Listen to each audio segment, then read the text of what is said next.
Ciertamente, dice, en otro tiempo, no conociendo a Dios, servíais a los que por naturaleza no son dioses.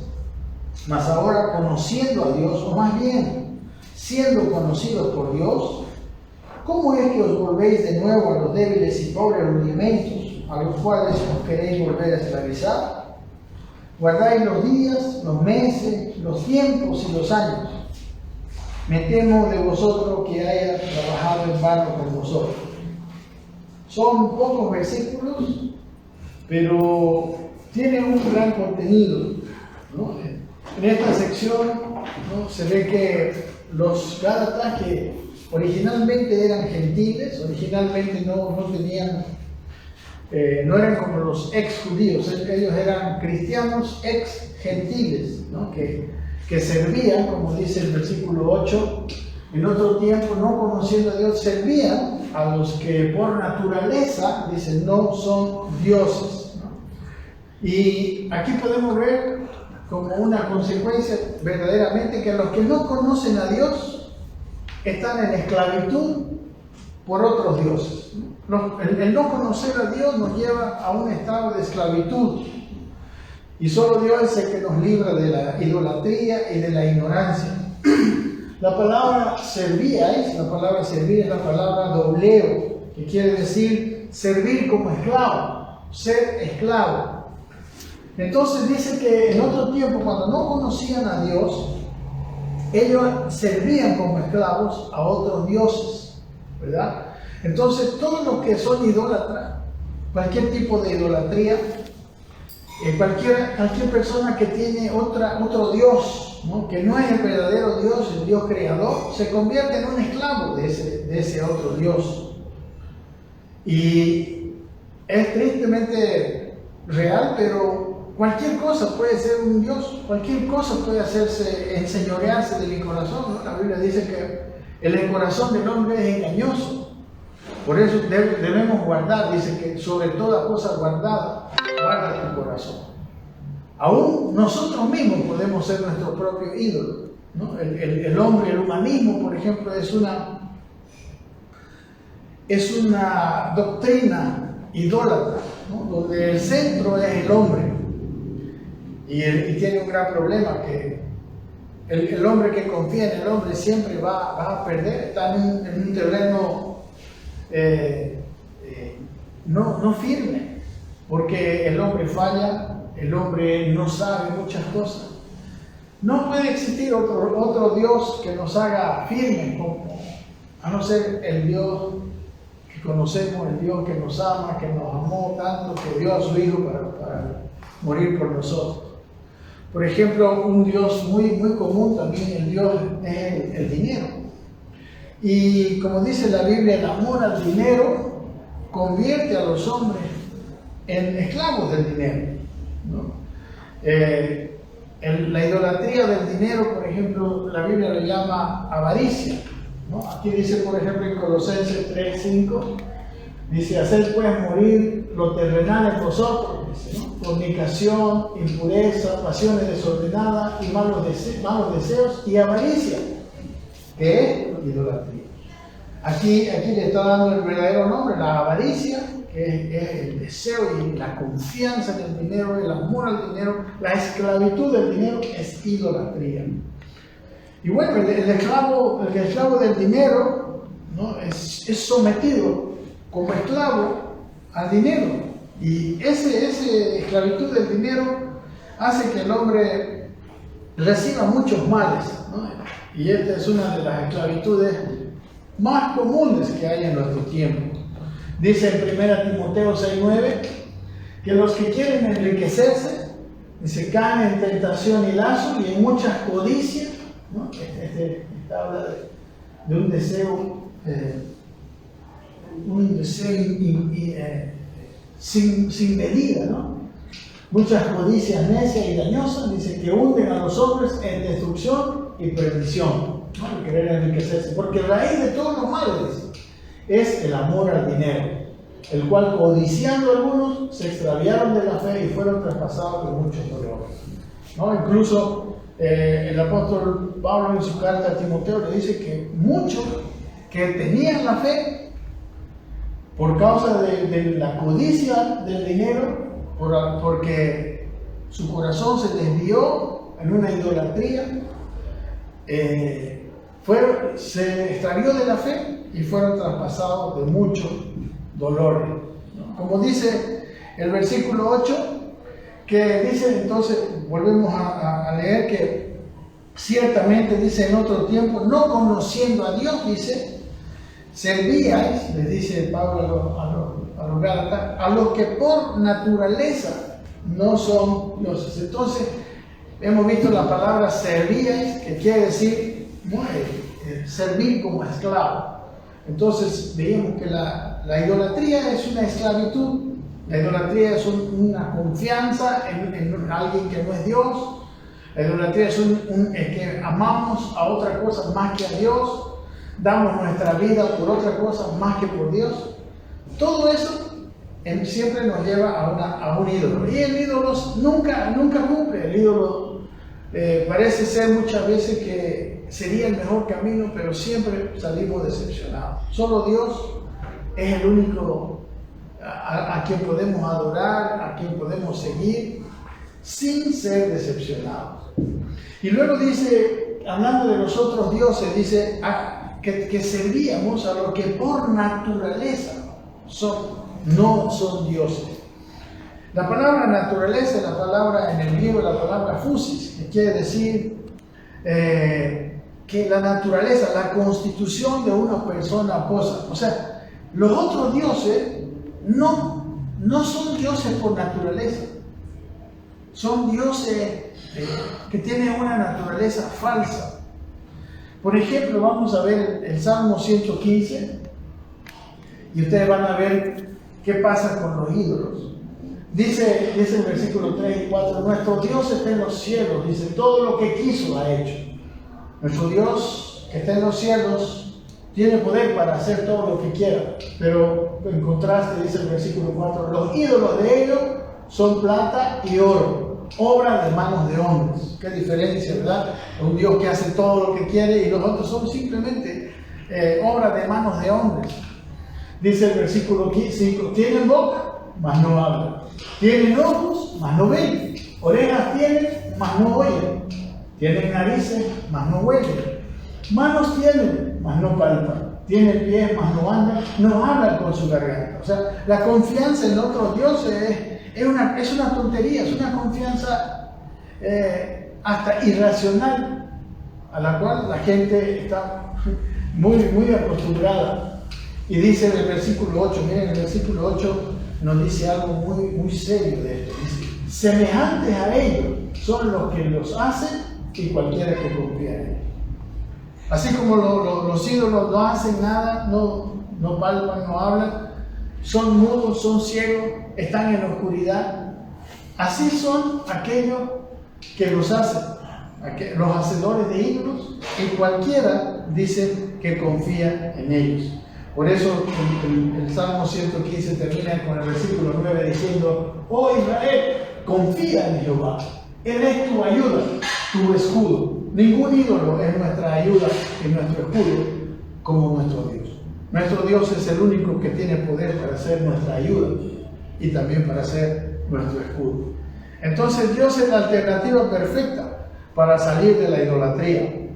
Salir de las idolatrías para que lo adoremos solamente a Él y también para que nos parezcamos a Él. Cuando nosotros amamos a Dios, conocemos a Dios, nos parecemos a Dios. Así como los ídolos son semejantes, los idólatras también se van pareciendo a sus ídolos. Así nosotros cuando amamos a Dios, nos parecemos a Dios, ¿no? Entonces, mis queridos hermanos, esa naturaleza que tienen los ídolos no es una naturaleza de Dios. Pero Dios, cuando llega a nuestras vidas, nos da su propia naturaleza, ¿no?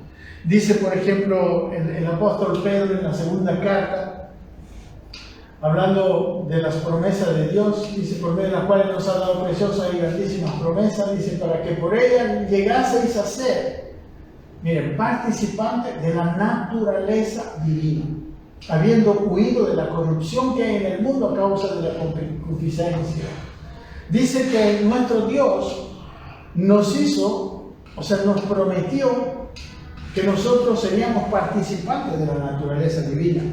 Nosotros seríamos parecidos a Dios. Nosotros conocemos que Dios hizo al hombre a su imagen y a su semejanza, parecido con su naturaleza. Pero el hombre, Adán y Eva, pecaron y fueron despojados de la naturaleza que tenían antes. Pero ahora Cristo viene a volver a traernos otra vez esa naturaleza que nos hace semejantes a Dios.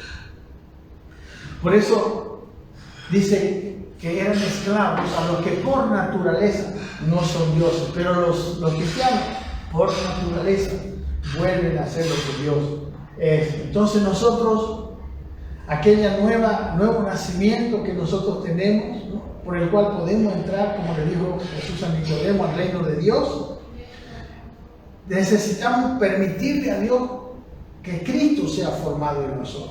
Dios está haciendo una labor de tal manera que está formando a Cristo en nosotros.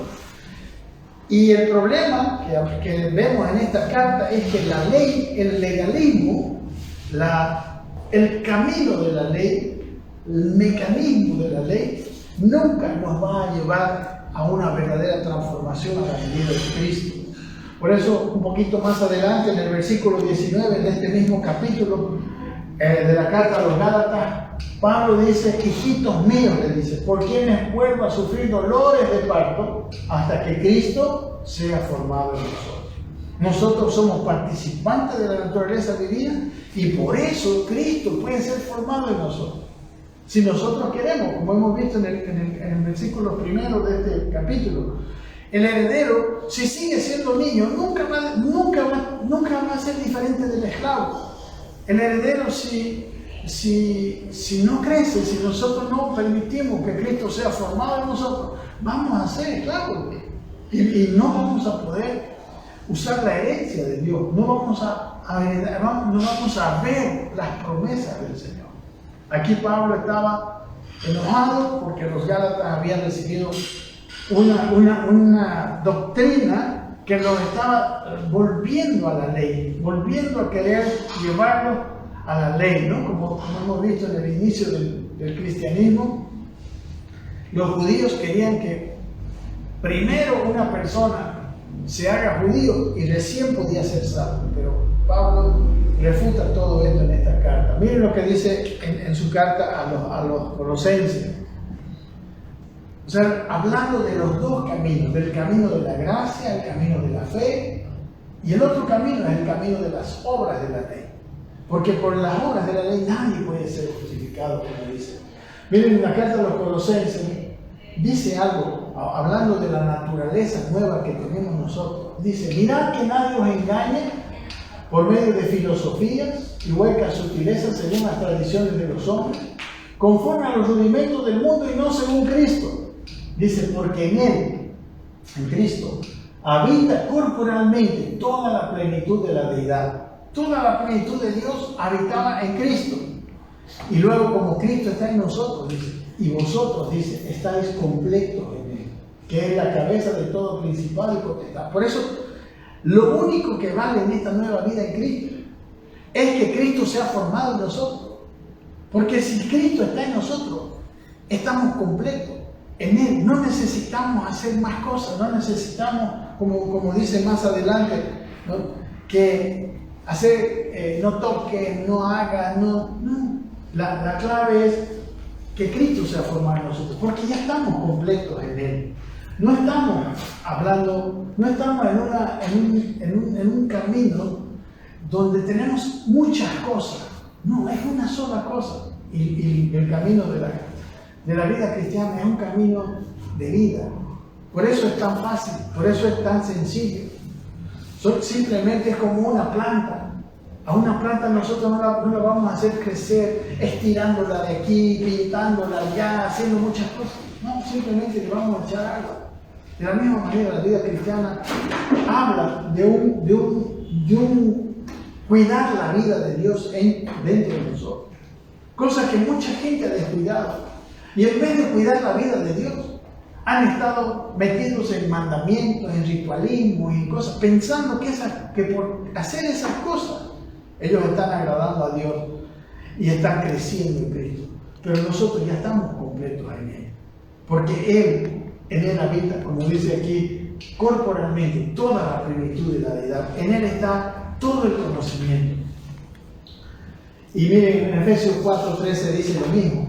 Hablando de los ministerios, dice, hasta que todos lleguemos a la unidad de la fe y del conocimiento del Hijo de Dios, a un varón perfecto, a la medida de la estatura de la plenitud de Cristo. ¿Cuál es el propósito de Dios en esta vida? Que lleguemos a esa condición, a la medida de la estatura de la plenitud de Cristo. Y dice 2 versículos más adelante, dice que siguiendo la verdad en amor, dice que crezcamos. Escuchen bien, crezcamos en todo, en aquel que es la cabeza, esto es en Cristo. Crecer en todas las áreas, en todos los aspectos, en Cristo. Esa es la clave para nuestra vida. Mientras Cristo sea más manifestado, mientras Cristo sea más visto a través de nosotros, estamos más en el verdadero camino de la madurez. En cambio, el camino de la ley es un camino que pone muchas otras cosas como requisito. Pero mis queridos hermanos, nosotros ya no es que vamos a hacer cosas para salvarnos, es que ya somos salvos, y como salvos vamos a tener un fruto de hacer muchas cosas. Entonces, miren, no hay alternativa. O nos parecemos cada vez más a Cristo, según este versículo, el versículo 8, o nos vamos a parecer a algún otro ídolo. Si a ti no te gusta Cristo, estoy seguro que te está pareciendo a otro Dios. Nuestro corazón siempre tiene un Dios, ya sea un Dios verdadero o otro que por naturaleza, como dice en este versículo 8, no es Dios. Y de nosotros depende. O nos pareceremos a Dios o nos pareceremos a un ídolo. El versículo 8 es el versículo que estamos nosotros considerando, ¿no? Y ahora vamos a ver el 9. Aquí está Gálatas 4:9. Más ahora, dice, ¿no? Ustedes están con su Biblia y por eso están sabiendo que estamos hablando del versículo 8 y luego del versículo 9. Más ahora, dice, conociendo a Dios, o más bien siendo conocidos por Dios. Se maravilla Pablo y pregunta, ¿cómo es que os volvéis de nuevo a los débiles y pobres rudimentos a los cuales os queréis volver a esclavizar? Recuerden que en el versículo 8 dice que antes estaban en esclavitud, yendo tras los ídolos mudos. Ahora habían conocido a Dios, pero esta doctrina que trajeron los judaizantes, los legalistas, los que querían traer la ley, los está volviendo otra vez a esclavizar. Antes a ídolos mudos, ahora a los débiles y pobres rudimentos. Ahora vamos a ver qué quiere decir con esto. Entonces, mis hermanos, ellos habían salido de la idolatría. Los gálatas no eran judíos, los gálatas eran gente que tenía muchos ídolos. Entonces, habían salido de esa idolatría y habían entrado en Cristo. Pero después de haber entrado en Cristo vinieron las enseñanzas falsas de los maestros de la ley, los maestros judaizantes, y los habían estado desviando otra vez. ¿Y de dónde viene? Dice, conociendo a Dios, o más bien siendo conocidos por Dios, dice. Se pregunta, como sorprendido, ¿cómo es que os volvéis de nuevo a los débiles y pobres rudimentos? ¿Cómo es que ya conociendo a Dios puede uno volverse otra vez a los rudimentos, a los cuales otra vez se volvían a esclavizar? ¿Qué es la palabra rudimento? En el griego es la palabra stoision, que quiere decir una cosa primaria, una cosa inicial, ¿no? Un principio, una cosa en un estado rudimentario, ¿no? Teniendo a Cristo volver a una cosa más inferior, ¿no? Porque de eso habla. Y la palabra débil es la palabra astenes, que quiere decir sin fuerza, ¿no? A los débiles, y la palabra pobres, que son dos calificativos para los rudimentos, Pobre quiere decir, es la palabra tokos, que quiere decir una persona pobre, un mendigo, una persona cargada de pobreza. Los rudimentos son cosas cargadas de pobreza, impotente para enriquecer. Eso dice el diccionario, ¿no? Usado metafóricamente de la religión de los judíos, en un contraste con la simiente de Dios en nosotros, que nos capacita para vivir en Él, que nos capacita para crecer en Él. La religión, amados hermanos, es débil, es sin fuerza para ayudar a alguien a salir de su condición de esclavitud del pecado. Está cargada de pobreza, hace pobre al religioso, es impotente para ayudarle a superarse en algo. Como dice Hebreos 7, la ley no perfecciona, no transforma a nadie.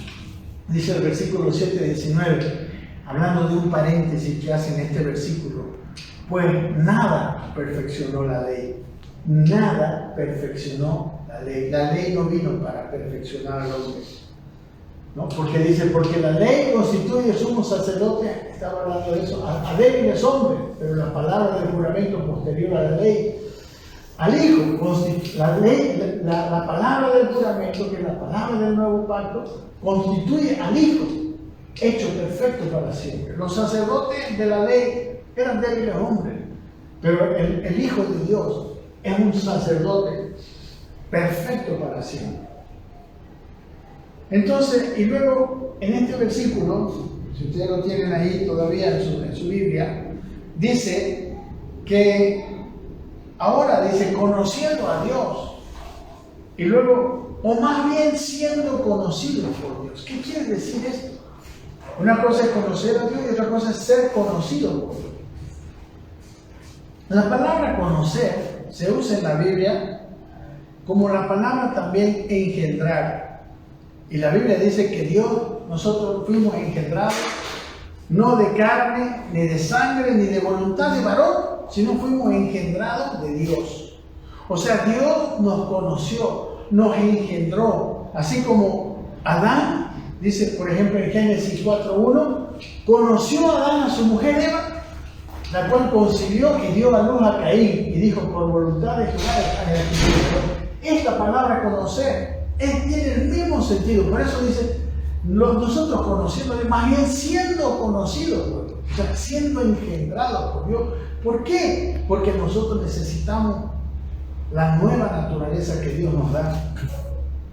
La nueva naturaleza que Dios nos da viene porque Dios viene y nos da esa nueva naturaleza. Como le dijo a Nicodemo, si no naces del Espíritu, no podrás ver el reino de Dios, ¿no?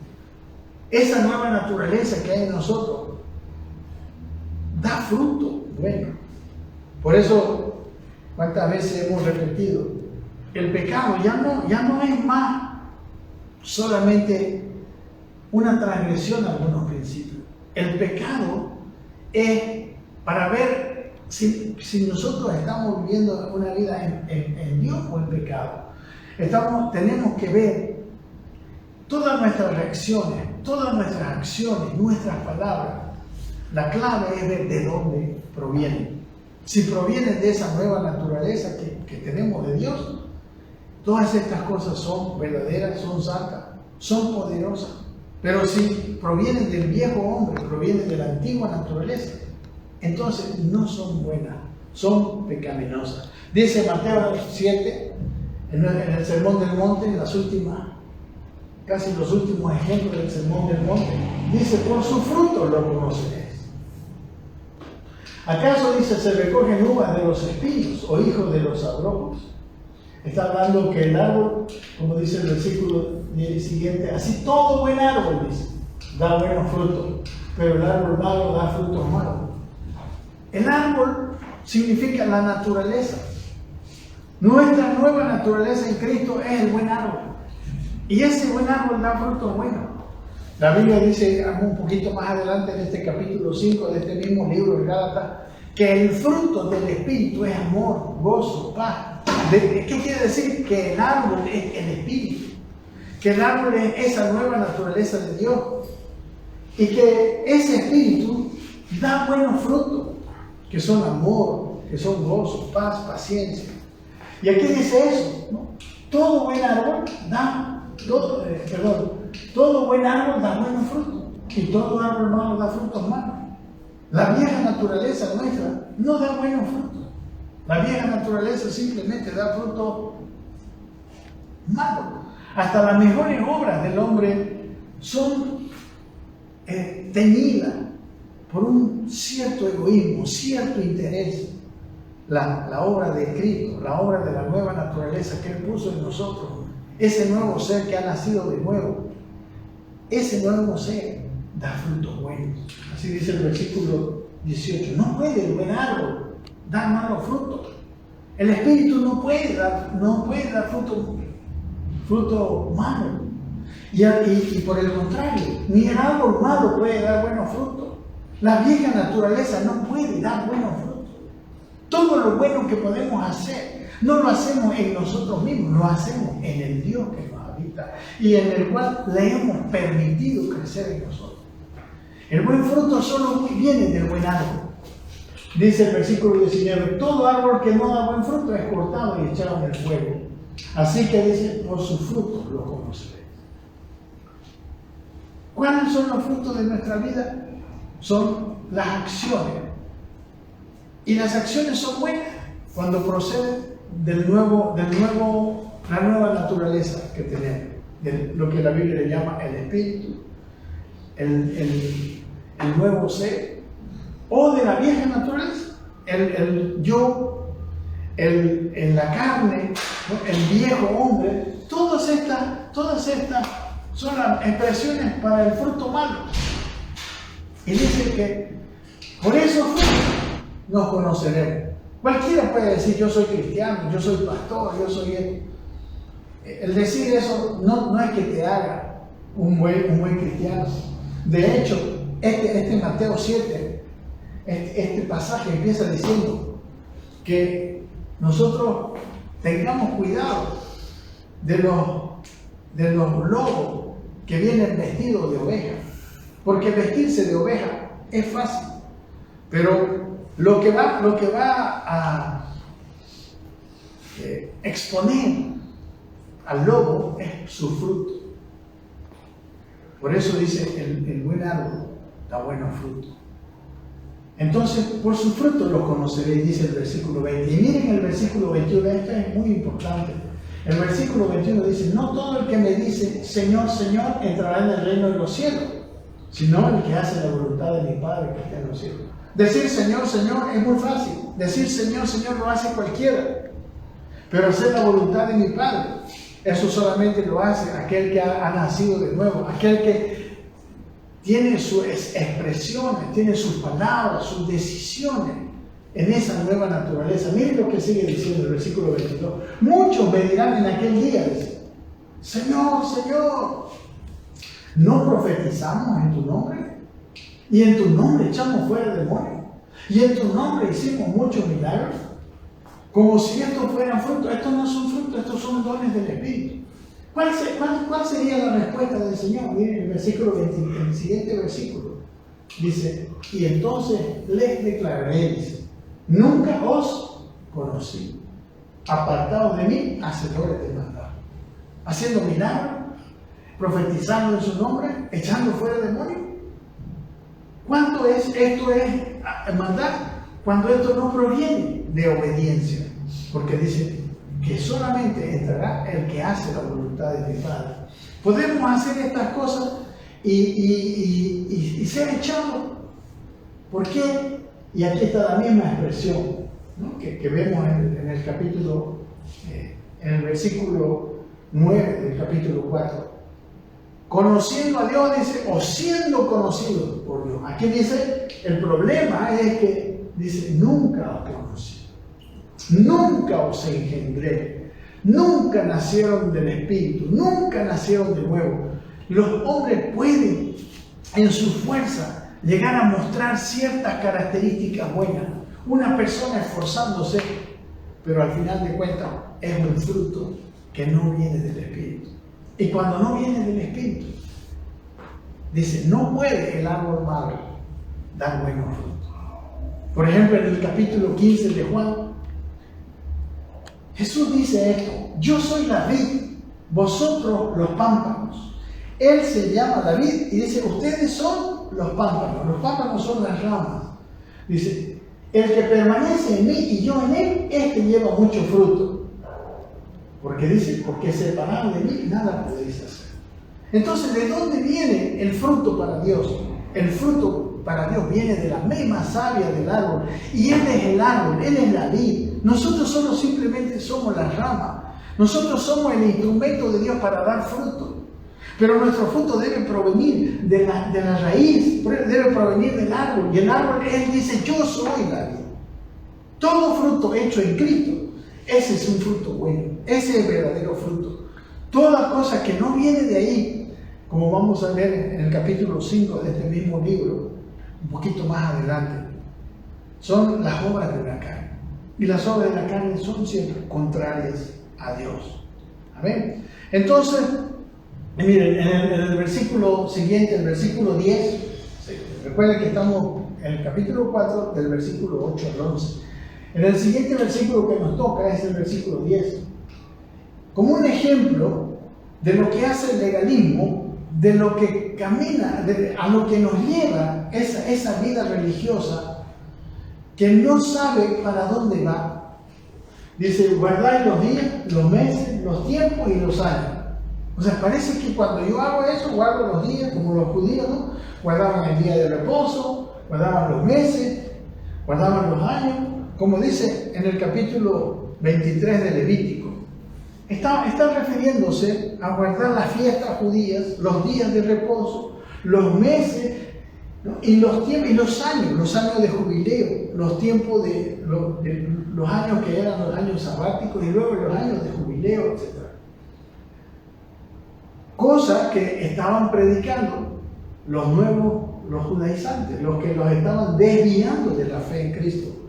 Hermano, es muy necesario ver la pequeña diferencia. Pareciera que no hubiera diferencia, porque la ley es buena, pero el mecanismo de la ley, eso es lo que está mal. Miren lo que le dice el Levítico 23, hablando de los días, los meses, los tiempos y los años. Dice: habla a los hijos de Israel y dice: las fiestas solemnes de Jehová, las cuales proclamaréis como santas convocaciones, serán estas. Y empieza, ¿no? 6 días se trabajará, mas el 7º día será de reposo, santa convocación. Ningún trabajo haréis, día de reposo de Jehová, donde quiera que habitéis. Y así va mostrando: estas son las fiestas solemnes de Jehová, las convocaciones santas. Todas esas cosas que estaban en la ley y que los judíos guardaban, son solamente para nosotros una figura y sombra de las cosas celestiales. No son para que nosotros la guardemos. La circuncisión era una cosa que era para los judíos y era una figura y sombra de nuestro nuevo nacimiento. Simplemente. Ahora nosotros no tenemos que circuncidarnos para ser judíos como ellos, para ser salvos. Pero los judíos que habían venido a Galacia les estaban diciendo: ustedes tienen que circuncidarse si quieren ser salvos. Por eso el problema es ese. Una vida religiosa donde lo que tengo que hacer es guardar los días, los meses, los años. No toques, no comas, no bebas, como dice el apóstol Pablo en su carta a los Colosenses. Aquí en Levítico nos está mostrando de qué se trata lo que estaba diciendo Pablo aquí. Igual dice que habló Moisés en el monte Sinaí diciendo: habla a los hijos de Israel y dice: cuando hayáis entrado en la tierra que yo doy, la tierra guardará reposo para Jehová. 6 años sembrarás tu tierra y 6 años podarás tu viña y recogerás sus frutos. Pero el 7º año la tierra tendrá descanso, reposo para Jehová. No sembrarás tu tierra ni podarás tu viña. Todas estas cosas, hermano, son lo que dice la ley. Pero esa ley ya no está vigente para nosotros. Eso es una figura, una ilustración de verdades espirituales. Miren lo que le dice ahora en el Nuevo Testamento el apóstol Pablo a los Colosenses. Dice: por tanto, nadie os juzgue en comida, o en bebida, o en cuanto a días de fiestas, o luna nueva, o días de reposo. Miren, está hablando lo mismo. Esas cosas, dice, todo lo cual, dice, es sombra de lo que ha de venir. Es figura y sombra. Pero el cuerpo es de Cristo, dice, pero nosotros somos de Cristo. En nuestra vida no podemos estar distraídos guardando esa ordenanza. Toda nuestra atención es en que Cristo sea formado en nosotros. Todo lo que realmente vale, todo, por eso estamos hablando de que el único fruto que vale para Dios es el fruto que viene de Él mismo, Él en nosotros. Y dice, nadie os prive de vuestro premio, afectando humildad, culto a los ángeles, entremetiéndose en lo que no ha visto, dice, vanamente hinchado por su propia mente carnal, y no haciéndose de la cabeza. O sea, ellos estaban haciendo muchas cosas, no coman, no beben, pero lo que no estaban haciendo es agarrándose, asirse de la cabeza, quiere decir, agarrarse de nuestra cabeza. ¿Cuál es nuestra cabeza? La cabeza de la iglesia es Cristo. Nosotros necesitamos agarrarnos de Cristo. Ahí viene el verdadero desarrollo del hombre de Dios. Dice, ¿en virtud de cuál? ¿No? Todo el cuerpo, nutriéndose y uniéndose por las coyunturas y ligamentos, crece con el crecimiento que da Dios. El no comas, no bebas, no toques, el guarda los días de reposo, ve esto, si es domingo, si esas tantas tonterías en las cuales ha caído el cristianismo. Eso no trae crecimiento. El crecimiento es haciéndose de la cabeza. El crecimiento es agarrándose de Cristo, buscando y teniendo y disfrutando una relación viva con Cristo, una relación real con Él. Eso es lo que debemos cuidar, la vida. El cristianismo no tiene tanto que ver con muchas ordenanzas, el cristianismo tiene que ver con vida. Y dice que sigue diciendo, pues si habéis muerto con Cristo, dice, en cuanto a los rudimentos del mundo. Y luego pregunta, miren lo que pregunta el apóstol Pablo, ¿por qué como si vivieseis en el mundo os sometéis a preceptos tales como no manejes, ni gustes, ni aun toques? En conformidad, dice el apóstol Pablo, a mandamientos y doctrinas de hombre, cosas que todas se destruyen con el uso. Estas cosas no deben ser el foco de nuestra vida, no deben ser el norte que nos guía, no deben ser aquellas cosas que nos dicen estás por el buen camino. No. ¿Qué nos puede decir que estamos por el buen camino? El fruto que damos. Si es el fruto del Espíritu, entonces estás en buen camino porque está desarrollándose Cristo en tu vida. Dice el versículo 23, tales cosas tienen a la verdad cierta reputación de sabiduría, en culto voluntario, en humildad y en duro trato del cuerpo. O sea, las personas que se basan su vida religiosa en estas cosas, parece que tienen cierta reputación, ¿no? de sabiduría, en culto voluntario, dice, en humildad, en trato del cuerpo. Son cosas que hacen las personas voluntariosas, las personas firmes, fuertes. Pero dice, miren lo que dice, pero no tienen valor alguno contra los apetitos de la carne. Esta religión, esta vida religiosa de no maneje, no toque, no guste, no haga, guarda estos días, guarda el otro, ceremonia aquí, ceremonia allá. No. El Señor dice, agárrense de la cabeza, mantengan su comunión con Cristo, porque es ahí donde nosotros crecemos en Él. Como dice en la segunda de Corintios, capítulo 3, 18, dice que nosotros mirando como por un espejo la gloria del Señor, somos transformados. Nuestra transformación se realiza en la medida en que nosotros conocemos y vemos a Cristo. Y conocemos y vemos a Cristo en la medida en que nos aferramos de Él. En el capítulo 4, el capítulo 1, ¿verdad? De este mismo libro, versículo 4, hablando de Jesús, miren lo que dice, el cual se dio a sí mismo por nuestros pecados para librarnos del presente siglo malo conforme a la voluntad de nuestro Padre. Entonces, no es el ritualismo. ¿Qué es de qué nos libró el Señor? Nos libró del presente siglo malo. Amén. Lo más grave de la religión es que nos trae una sensación de que yo ya cumplí, ¿no? Yo ya fui el domingo a la iglesia, yo ya di mi diezmo, yo ya esto, yo ya hice, yo ya dejé de hacer esto, yo ya dejé de hacer. Pero eso no es el cristianismo. El cristianismo es cuando la vida de Dios está en nosotros y empieza a dar fruto. Esa es la vida cristiana. La vida cristiana es vida por excelencia.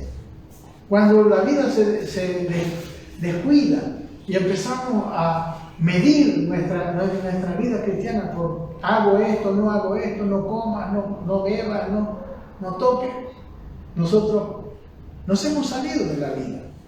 ¿Ve? Entonces, ¿cuál es el norte? El cristianismo ha perdido el norte. Hacemos tantas cosas, queremos hacer crecer la iglesia, que el número, que crezca, que tengamos más grupos de alabanza, más belleza y todo eso. Pero lo más importante es que Cristo sea visto en nuestras vidas. ¿Cuánto de Cristo hay en tu congregación? ¿Cuánto de Cristo perciben las personas que llegan ahí? ¿Cuánto de Cristo reciben las personas que llegan a tu congregación? O a tu vida, o a tu casa. ¿Cuánto de Cristo perciben las personas que se comunican contigo? Eso es lo importante. Puedes haber guardado miles de fiestas, puedes haber orado miles de horas, pero si Cristo no es visto, si no hay fruto, no hay vida. Y si no hay vida, no vale para nada. Por eso, miren, en el versículo 11 dijo el apóstol Pablo, que es el último versículo de este día, dice, me temo, dice, de vosotros que haya trabajado en vano con vosotros. Hermano, aquí lo que dice Pablo es que la ley, regresar a la ley, al legalismo, destruye toda la obra de Cristo. Y el trabajo que él había hecho, ¿verdad? Como hemos visto, cómo había llegado a Galacia, cómo había allí en Iconio, en Antioquía, en Listra, Derbe, él había hecho la obra y había ido en todo su viaje misionero. En todo su viaje había pasado confirmando las iglesias, pero ahora se daba cuenta que los gálatas estaban cambiando la doctrina que él les había hablado. Por eso al comienzo de esta carta dice que si alguno predica diferente evangelio, sea anatema, sea maldito, porque puede ser que nosotros empecemos bien, pero en el camino un falso evangelio que está muy extendido en la iglesia evangélica, un evangelio que no produce fruto, un evangelio que simplemente hace que las personas, incluso como hemos visto en el Mateo 7, que las personas hagan milagros, profeticen en su nombre, pero Dios dice, el que hace la voluntad de mi Padre, ese es el que entrará en el reino de los cielos.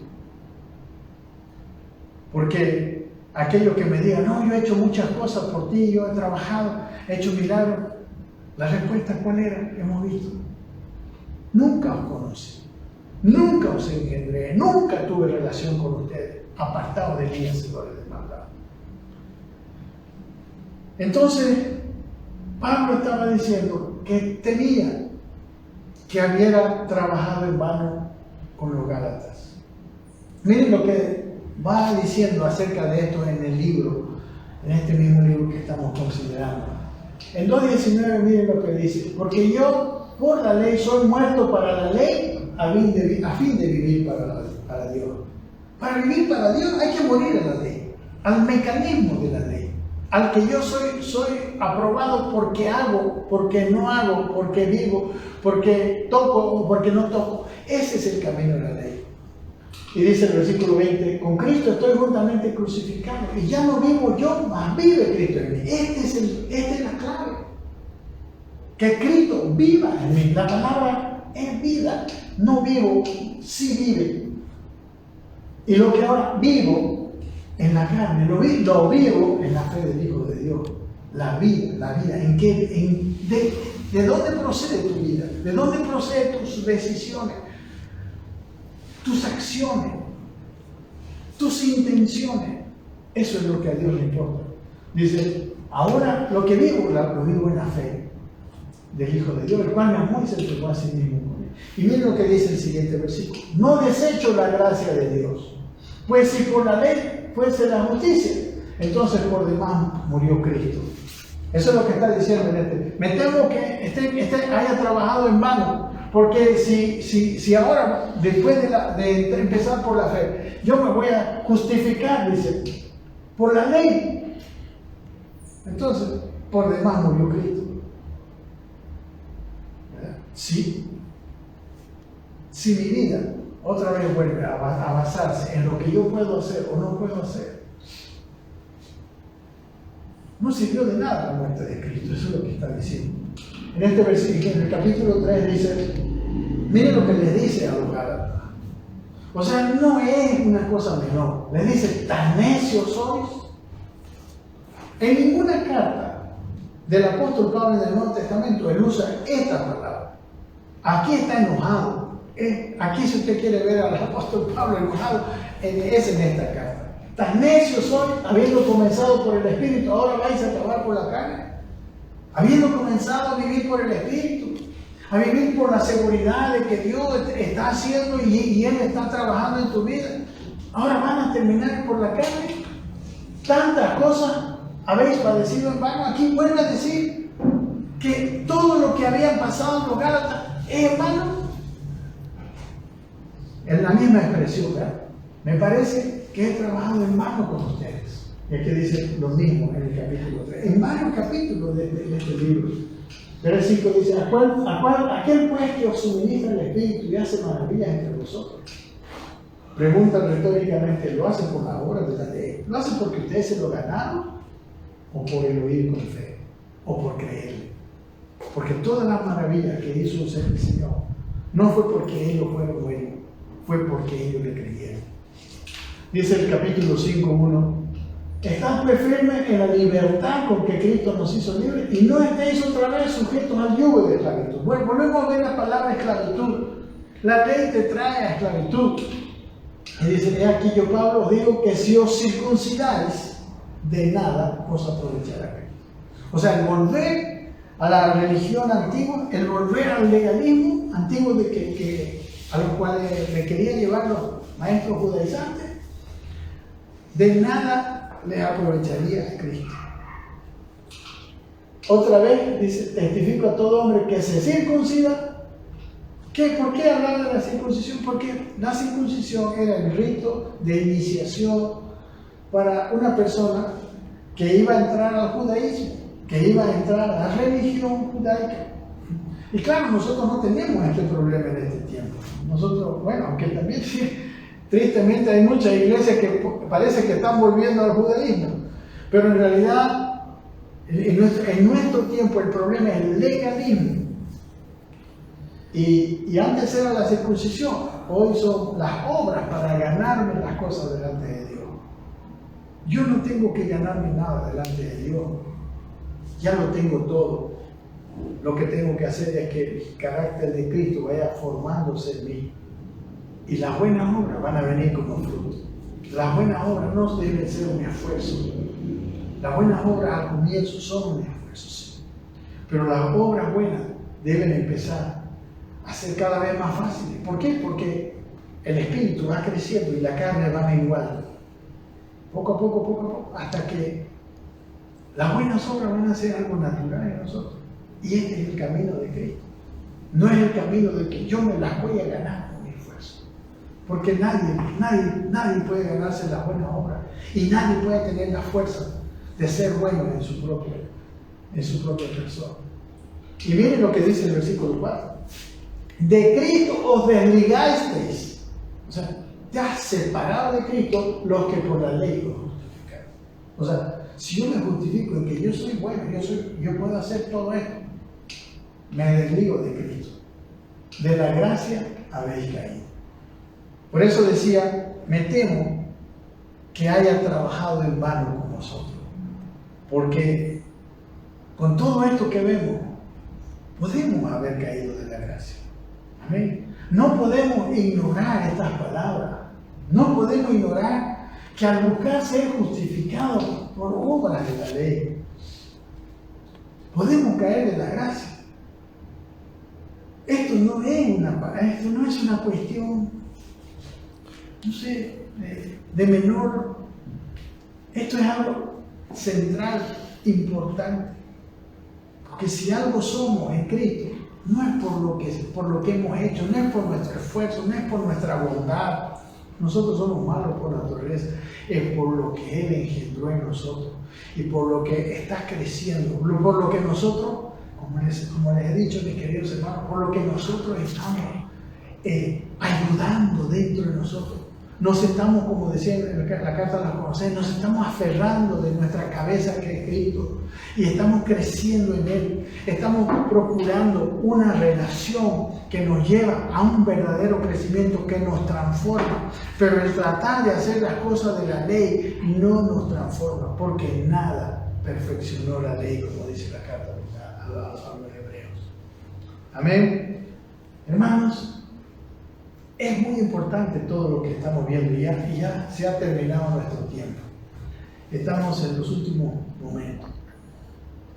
Si ustedes se dan cuenta, la vida solamente tiene dos cosas en estos versículos, del versículo 8 al versículo 11. O nos vamos a parecer a los ídolos o nos vamos a parecer a Cristo. No hay un tercer camino. No hay una persona que diga, bueno, yo no vivo para Cristo, pero tampoco vivo para ningún ídolo. No es verdad. Aún como les he dicho, el ídolo puede ser cualquier cosa. Es algo en lo que nosotros ponemos nuestra fe, nuestra confianza, nuestro amor. Y hay muchos que su ídolo son sí mismos. Hasta yo puedo ser ídolo de mí mismo. Y como hemos visto, la misma Biblia dice, maldito el varón que confía en el hombre, porque el hombre no es confiable. Yo no puedo poner mi confianza ni en mí mismo, ni en otro hombre, ni en ninguna promesa de hombre, ni en ninguna cosa fuera de Dios. Lo único que es firme, es verdadero y correcto, y que trae vida y felicidad, es Dios. Como dice el apóstol Pablo, Cristo en nosotros, la esperanza de transformación, la esperanza de gloria, la transformación de nuestra vida, solo vendrá cuando nosotros tenemos una fe firme en nuestro Señor Jesucristo. Toda confianza en que he cumplido en esto, he cumplido en esto otro, no he guardado los días, he guardado los años, los tiempos, no como esto, no bebo esto, no. Todas estas cosas tienen, dice, cierta reputación de culto voluntario, ¿no? de que el hombre tiene buena voluntad, pero no tienen, dice la Biblia, ningún resultado, ninguna influencia contra los apetitos de la carne. Los apetitos de la carne mueren cuando Cristo crece. El viejo hombre no es influido bien. El viejo hombre no puede ser reformado. Al viejo hombre le corresponde la cruz. El viejo hombre tiene que ser crucificado. Y el nuevo hombre tiene que ser alimentado, fortalecido. Y es la vida lo único que nos hace verdadero cristiano. Un abrazo, mis queridos hermanos. Y seguimos desde el versículo 12 en el próximo día miércoles.